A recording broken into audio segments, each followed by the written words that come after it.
Welcome to Srivani enterprises.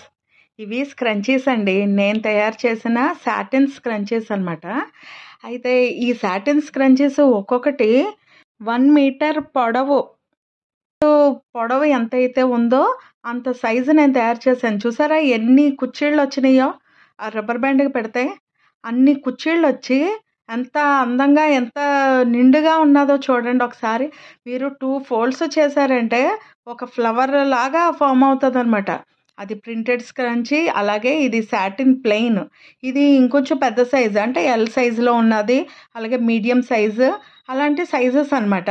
నేను మీకు చూపిస్తుంది ఇది ఎల్ సైజు. దానికి ముందు మీరు చూసారు కదా, అవి అయితే కనుక మీడియం సైజులో ఉన్నాయండి. ఈ స్క్రంచీస్ నేను సేల్ చేస్తున్నాను. ఇది నేను మా ఇంటి దగ్గర ఉన్న ఒక షాప్లోని నేను చూస్తే 119 రూపీస్ ఉన్నదండి. అసలు సాగదీస్తే ఒక జానా వచ్చింది అంతే. 119 రూపీస్ పెట్టి ఎలా కొనుక్కుంటున్నారో తెలీదు. మన దగ్గర మాత్రం ఇంత రేటా అంత రేటా అని అడుగుతారండి. నేను ఎంత ప్రైస్కి సేల్ చేయొచ్చో కామెంట్ చేయండి.